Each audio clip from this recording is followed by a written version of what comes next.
Well, Stephen, Joyce, how new is this agency? They don't have a logo yet. They don't have a building or an office officially that's theirs yet. Their director was only appointed last month, and he says they're just not ready to start the investigations that were supposed to start a week ago, back on July 1st. He says they're just too important to rush.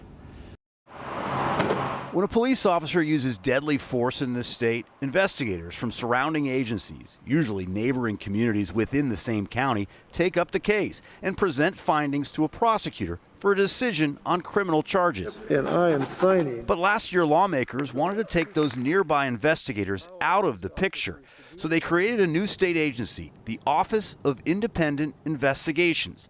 It's made up of civilians to investigate those cases. Legislators wrote into the law that they were motivated by an outpouring of frustration, anger, and demand for change. Our job is to find the truth. Our job is to do competent, unbiased, anti-racist investigations and to do them in the right way. Last month, Governor Jay Inslee appointed Roger Rogoff as the agency's first director. They listened to all the evidence. The former federal and county prosecutor and King County Superior Court justice says the justice system has room for improvement. Well, anytime you don't have trust after some of the incidents that we've seen over the last 10 years, there's absolutely room to do it differently and do it better.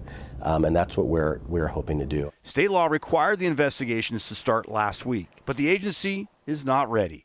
The office is borrowing cubicle space until a permanent location is built, and the state's only hired about 10% of the staff.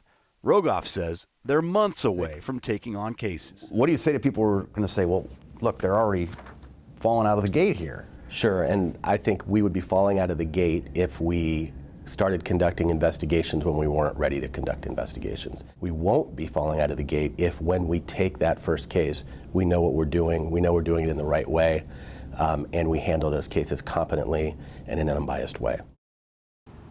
How will those investigations be handled? That's not clear yet. They still haven't written the policies or the procedures. Their priority right now is hiring the 70 or so folks they need to fill the office, which is being built for them. An interesting little tidbit here. No civilians, or I'm sorry, this agency can only be made up of civilian investigators. No current law enforcement can apply, but if you've been out of law enforcement for more than 2 years, you are eligible to work for the state's newest agency. Live in Olympia, Drew Mickelson, King 5 News.